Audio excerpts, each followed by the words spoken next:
I am your host, Silver Sniper, the creator and founder of this Under the Scope podcast, where we try to tell people stories or allow them an outlet to tell their stories, and also for you guys to be able to know who is behind GlockEnergy. All right, guys, without further ado, let's go ahead and bring them in. Hey, what's going on, Glock? How you doing? Good. How are you? Doing well, man. Hey, listen, I was telling, opening the stream up with how I met you, and obviously I told you a little bit about myself and who I am, my background, but again, this is Blown not away, about by me. the way. Blown What's away. up? Blown away. Oh man, Blown thank away, you. bud. Thank you. Yeah, I know, man. I kind of been here a while, so it's been in the industry for a minute now, so it's you get to do a lot of things when you're in this industry, and I've been one of those lucky ones to be able to enjoy it the whole time. So but enough about me. Let's go ahead and tell them. I always ask people the first question: tell us a little bit about yourself and where GlockEnergy came from. Yeah, man. I mean, I just like in terms of gaming and stuff like that, I kind of was just always a gamer my whole life. I had a couple of good friends that I grew up with that were a few years older than me, and we were kind of always racing for the next big game. I have a buddy that has like a fully completed Super Nintendo collection, and just kind of as we became adults, it kind of just catapulted and escalated, right? So like I'm building this like crazy PC setup in my basement. My buddy's doing the Super Nintendo collection. Like other guys got into like Magic cards and have like crazy setups and stuff. So yeah, I think I started playing games, like really got into it. Kind of a lot of people's story starts on GoldenEye on the N64. Oh yeah. And then it was like that was like love of shooters, right? For a lot of people and everything like that. And then I probably played GoldenEye the most, and then like FIFA Road to World Cup '98 was like my whole life growing up, because I always played soccer too. So like in real life too, not just the video game. Yeah. But Well, okay, so you actually played soccer in real life? yeah, my whole life I was big. I played soccer. I What got like position? I played center defensive midfield. Oh, nice. So Yeah, I played striker, and I actually also played goalie. And I was recruited at age 16 to go to Mexico and play for the oh Guadalajara Jalisco Chivas team. wow, So that's awesome. so when people tell me they play soccer, believe me, man, I grew up playing soccer. I love the sport. So that's awesome, man. So how long did you play that for? I still play. I'm kind of taking some time off to rest some injuries and stuff like that. You know how it goes as we get older. But I played like I Yo, played for CJ, 2 years thanks for in the Italy follow. when I was a teenager. Little Giants plays. Thanks for the And follow. tried to make it Appreciate in there, it. and I had like tryouts with Serie B teams and stuff. But I Absolutely. just had like a ton of bad injuries on my right leg, and came home and went the scholarship route and stuff like that. So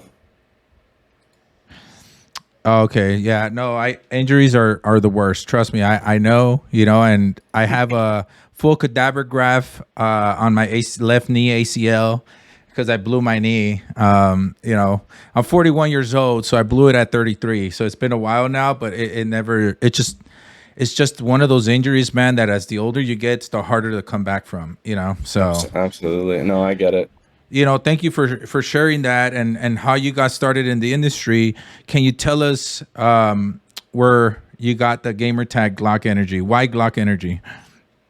I felt this is an exclusive. I don't think anybody's ever asked me this, but All right, well, let's go. even in my chats or anything. But so I used to have a gamer tag when I was a little kid that just my friends or my brother's friends used to call me, and it became a gamer tag, and it was Seamus McBundy. And Seamus that Mike was Bundy. like, yeah, and that was in the good old days of Xbox when you could actually have a space in your gamer tag. So I was so sad I lost the password when I was a kid, right?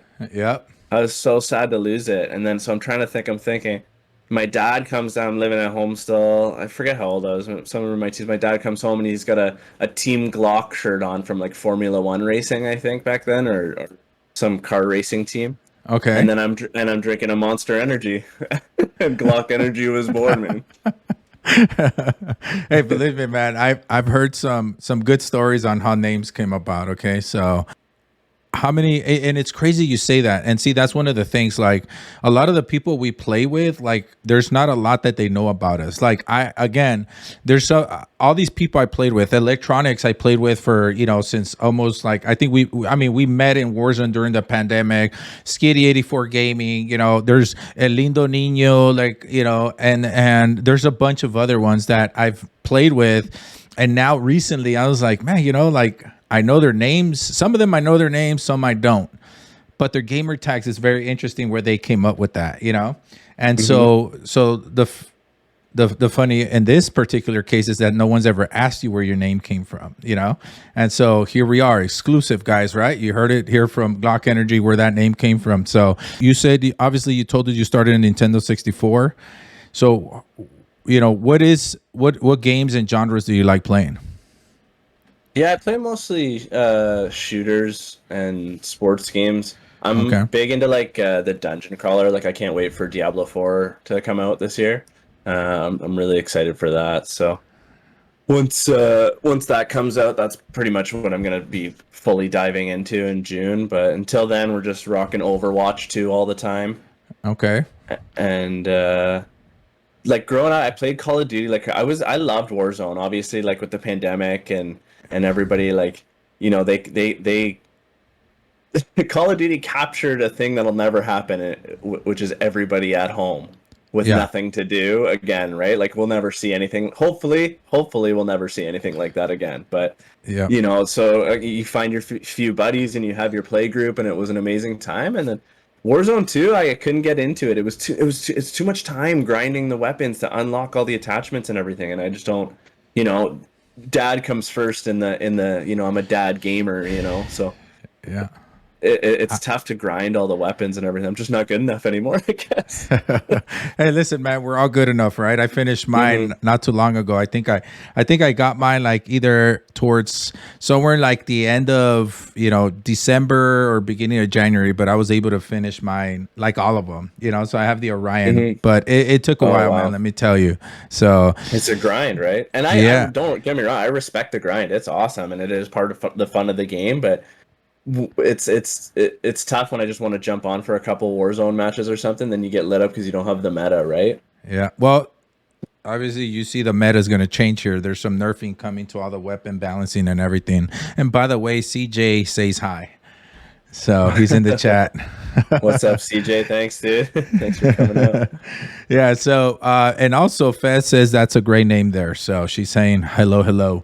Oh, appreciate So that. we obviously have, YouTube going on and we have Twitch going on. So I'm reading off of two chats in case people are saying, wait a minute, I Oh, don't see cool. that name around here. So I bought Overwatch 2. I downloaded it. I played it a couple of times, and then everyone that said, hey, buy the game, they walked away from it. They never played it. So it's like, oh No, man, so don't. I'm kind of forced to go to play Warzone because there's no one playing Overwatch, and Overwatch is so hard to jump in with randoms. Listen, I got a big bone to pick with Blizzard. Don't I mean we can. So I played Overwatch 1 for whatever 5 or 6 years that it was out, and me and Yeah. my wife play like crazy, right? Like it was Yeah. the game that we love to play, and we grinded. We have so many skins in that, and this and that, and you could get the loot, and I had all these unlockables for all the characters, and then they did the merger and something messed up and I lost all my progress. So I have no skins from Overwatch 1. I have nothing. So I'll never buy a battle. That's the only thing. I'll play the game, but I'll never buy a battle pass. Like there's no way. So crazy story. And Little Giant Play says that Overwatch 2 is such a soft spot for them at home. That's my wife. That's my That's wife. your wife? Oh, Yeah. really? Oh, that's Yeah. crazy. Well, hello, wife. But no, like I'm telling you, like, so I started in console. I mean, I did PC, but then I went to console because I wanted to use my PC for streaming, right? And so as I started doing that, I upgraded my PC, and so thanks for the follow, CJ. And so I started doing like my upgrade to my PC, and I built my own PC. And so I said, all right, I'm gonna switch everything to the PC. Well, Apex Legends, I couldn't sign into it, so everything I had through season 4 gone. Right, Fortnite, everything gone. And then I did Overwatch, gone. So everything from console Oh that I no. did and all these 3 games, they're gone. So pretty much I had to like, start over everything, and even like I had a lot of stuff from Modern Warfare, the game, on console. But then when Warzone came out, I moved it to PC, and I didn't have the game on PC. So I couldn't do a lot of I couldn't play a lot with my friends. And I'm like, I'm not going to buy it again. Like, that's dumb, I So know cross platform is a lie all of a sudden, eh? yeah, exactly. Exactly. So it's just crazy. The wins feel that much better. Couples that play together win together. Oh yeah, absolutely. My wife doesn't love playing games, but let me tell you, my wife used to travel with me wherever we went to do events. When I had my teams, we traveled to Dallas, Miami, and everything. So she used to travel with me. So again, it's not that she hasn't been part of the gaming experience, but she's not like a gamer herself, but she enjoyed going to the event. So Yeah, and it's funny too, like when you're going to the events and whether you were playing or you were yeah, like when you were in your ownership role and stuff like that with the events, it's like, and now with being able to stream and have such high quality stuff from home, even though this is like a hobby for me and everything like that, I mean the support from my wife and like the support that you need from family members to it's something for people. It's hard for people to take gaming seriously, right? yeah, At any level, and it's like, no, it's fun to do this, but this hobby is fun when you take it seriously. Like yeah. you want to do things, you want it to make it to look nice and for the content to look nice. So when someone comes along, they get interested, right? And then you create a That's little it. community, and the ball starts to roll. And sure, if the streaming thing's a one in a million, but if you're doing it as a hobby and it looks good, it's going to be that much more fun, right? Yeah, it is honestly, and that's how a lot of people began. Obviously, you say you're a gamer dad, right? Mm-hmm. So you have kids. How many kids you got? Yeah, we got two little ones here. So I got a 9 and 3 year old, and they both love it. Like the 3 year old, she doesn't play anything, but she'll always want to watch her brother play and stuff, and she knows what video games are. That's for sure. Oh, really? Oh, that's cool. Oh yeah, oh So yeah. so 9-year-old is the boy or two girls, or I'm sorry. Yeah, 9 year olds. Yeah, he's a boy. So and Okay. he loves it, man. Fortnite, and we play a lot of Minecraft Dungeons together, which is Okay. a great family game for sure because it's like a Minecraft Diablo, right? Yeah, yeah. So my kids, Fortnite, Roblox. That's like everything to play. My oldest kid, so I have an 11 and 9-year-old, by the way. So both Mm-hmm. boys. Or I'm sorry, 11 and 8. Wow, don't let my wife hear that. So, but my son Joy was playing Halo at 3. Oh, there you go. See, Skitty's over there saying his son was playing Halo at 3. No, it's good to be able to game. I know Skitty, like if you watch his stream, like his daughter plays. Like I think all his kids play except for one daughter. And Mm-hmm. so he's able to game. So a lot more families are coming together, which is great to hear from you. Like you guys game together and everything. It gives you a little bit more time together, right? And interact and do things differently. I mean, times have Yes. changed now. It's funny, like even like with times have changed, and like I had that TikTok and it blew up, and it was kind of like the first one that caught fire for me and stuff, and Uh-huh. I kind of started to see I can carve out this niche, right? And I kind of found a community that I'm fitting in now, right, with the TikToks and stuff. So I'm kind of trying to play into them a bit, but like it's so funny though, like the times have changed, and although the comments are 100 to 1 for positive to negative, like there's still those some people just put bad parenting and stuff, and it's like Oh yeah. you saw a 30-second TikTok of us playing a video game, and you think that he just sits and plays like that, we don't do anything. It's so silly. Yeah. What's amazing is the perception, right? Like, and I've learned a lot going to events. I've learned a lot, talking to parents. I was invited back in like 2017 before UC Irvine in Southern California opened up their esports academy, which was the first esports academy to open up across anywhere. And I was invited as a guest speaker, and when I was talking to parents, they never knew everything inside of gaming. They thought it was just sitting in front and talking to people or gaming, but they never knew everything that went to it. And then they started understanding, like as we kept talking, and I wasn't the only presenter. There was like 7 more presenters, but between us, all of us, we were able to kind of paint a better picture of what really happens in the gaming industry and all the opportunities that there is in the gaming industry.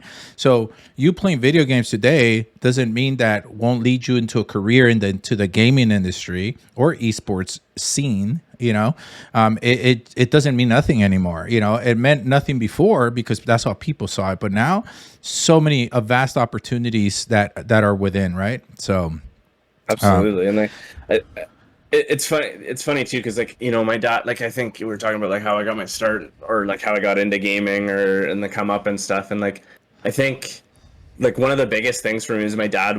My dad always loved technology and kind of being on the forefront. And when Xbox Live first started, I remember I came home from school one day. I yeah, think I was in like grade 9 or something in high school. So I'm 13, 14 years old, and I come home. Dude, our kitchen table is just filled with Xbox gear. Like, you know what I mean? Like I yep, said, and at this time I was like very into soccer. I was like I'm training, in gym class at school, after school soccer practice, and then after school with my rep, and after that with my rep team. And I come home and the table's just filled with Xbox gear. I got the little modem to connect to Xbox Live. yeah. Halo 2 just came out. Rainbow Six 3 was a game I played all the time online. And then he had this controller, which someone needs to make this controller again. It was called an airflow controller, Yeah, I and it remember had it. like serrated edges in the grips, in the hand grips, and then you could turn the fan on high or low, and it would cool your palms while you played, and it worked, man. For the sweaty nights, it worked. But But it's crazy. You know what they did instead of those controllers? They try to lighten the load, right? So that's why like Scuff came out and they're like, oh, you could take out, the obviously make it lighter by not having the solenoids that make the control vibrate, right? So you could take those mhm. out, it's all that, right? And then they made gamer grip. I don't know if you ever saw the competitive scene, but everyone was putting, they were just adding stuff into their hand, and all that stuff that was going into their palms or their hands that they were actually, rubbing on was to dry their hands, because they're Okay. competing and it's really hot. You got all these PCs around you, right? And so you're playing and Absolutely. you're sweating. And then, some of these guys that didn't have that gamer grip, they were like, you would see them all like all the time wiping their hands on their pants or their shirts or their jerseys, if they had jerseys. So, but those fans, man, if they would bring back those controllers, I honestly would probably buy one, It worked. Like at some points, like if you weren't in it, like if you're just playing a casual game and stuff and you had it on, sometimes I would forget when I was a kid and I'd be like, my hands are cold right now, like they're too cold. Yeah. It worked Yes. so Yeah. well. Yeah, fans. There was fans on controllers. She said she's gonna add a fan to her mouse and keyboard. So Mhm. yeah, but no, there was. So actually, it's crazy. No one's ever talked to me about those controllers. It's crazy that you did. Oh, So I don't know. It was big and bulky and it was original Xbox, right? But yeah, yep. Oh, those things were but bulky as it was, and now you I had the know little those. fans to it. That was That's pretty right. cool. So let me ask you something. I mean, you mentioned is like a hobby. Where do you want to take your content creation and your streaming to? Like where would you like to get to? Yeah, like I don't know. It's tough, right? Because I know, like coming from like a soccer background and like almost making professional, I kind of have a good idea of like the discipline and like what it takes to do something that Yeah. becomes a lucrative project, so to Yes. speak. So it's tough, right? Because like obviously I work full time. I have a career. I'm an electrician. Okay. It's a good career for us and everything, and we have the kids. So it's tough to say like I'd love for this to be a full-time gig one day, Mm-hmm. but towing a fine line, like you can't just do it as a hobby then, right? Like you have to completely commit. So where I would want it to go is for right now, I guess my short, it's I on my Twitter, I posted my New Year's resolutions. I wanted to get to 1,000 followers on TikTok, 1,000 followers on Twitch, and I wanted to collab more with some streamers and people that I look up to in the industry, kind of thing. Yep. So far I got to 3,000 followers on TikTok already in the first month, and then this is my first collab of the year, and it's awesome. Yeah. So I knocked two out already, but short term, I'd like to kind of just, I don't know, maybe get some some ad stuff or start doing some like get like some affiliate things with some of the like computer parts or like with Scuff or something like that, right? Maybe by the end of the year, something like that. Yeah, man. So it's good because a lot of people don't have a plan in place, right? And but it is really hard. Obviously, you know the industry is really hard, but I think you've been doing a great job. I mean, your video came up on my TikTok, you know, as I was scrolling, and it caught my attention, right? So that earned you the follow, that earned you the like, and then I scrolled through your videos, you know, I was like, oh man, this guy's great, you know, let's talk to him and bring him on the podcast, right? And so again, I think you're doing things right. I've seen a lot of people do things a certain way that doesn't work out. Like I've seen a lot of people do it as a hobby, and then they continue to grow, and as they're growing, you know, then they say, all right, this is it. Like, you know, it's a big decision because you have kids, you got the wife, you know, and you have a good career. And I've seen people with that pull the trigger, leave their careers, and make this a full time. But you're right, there are some partnerships already in line where they're starting to make money, and those partnerships and agreements require for them to like provide a lot more time and more content, you know, to be able to advertise them, right? So yeah, I think you're headed in the right way, you know, and the right direction, and that's good for you, man. It's good to have a great head on your shoulders, and honestly, you're doing it the right way. I appreciate that. Thanks. Yeah, no worries. So, all right, man. Well, hey, listen, anything else you want to share about yourself or where to find you? Yeah, you can find me trying to get the TikToks out like one a day or one every 2 days. So that's just TikTok. GlockEnergy is my username there. You can find me on twitch.tv/GlockEnergy, Instagram GlockEnergy, and Twitter's GlockEnergyTTV. One thing I do like about the name is it's always free everywhere. Nobody else has thought of it yet. So Yeah, that'll be a downfall for when I'm big and famous, right? yeah. It's hey, man. That's what you want, though. You know, your own original OG name. That's really what it is. Well, listen. I want to thank you for your time, Glock. Obviously, you know, I really appreciate you, you know, accepting to join the podcast. And, you know, and again, you're in our Discord. If you have a Discord, you know, make sure you send me the link and I'll put it along with the video. So this way people can actually also start joining your community. And like I said, there's quite a bit of us that want to play Overwatch 2. I know I do. So if you ever got room and you're on, let me know. I'll jump on, play some games with you. Absolutely. Silver, thank you so much for this. This was an awesome opportunity. I'm very grateful. I appreciate you so much for opening up the podcast and your community to me. I'm really going to enjoy it. We're definitely going to play some Overwatch, man. Absolutely.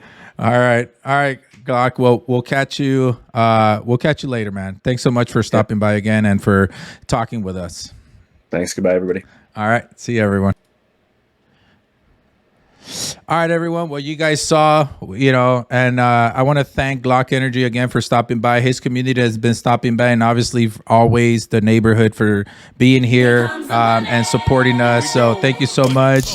Yo, Skinny, thanks for the bits, my guy. And thanks, everyone, for stopping by. Again, you know, it's really cool and awesome to be able to see individuals that, you know, share. We have common goals, right? Like we all share love for the games, and we all want to build our communities up and everything. And I think it starts with us being able to help each other. I think that's the number one problem that I've seen since I started in this gaming industry, and I continue to see happening, you know, and a lot of the people forget as they continue to grow the smaller community. I think that's where the issues is. And because of that, that's why I wanted to ensure that I start putting Under the Scope podcast together to be able to give that outlet. So as the podcast, video, YouTube, and eventually our stream grows, it'll also bring more opportunities and more eyes for those individuals that we'll be interviewing. If you guys haven't followed, go hit Under the Scope podcast on YouTube, and you guys will see some of the interviews that we've done.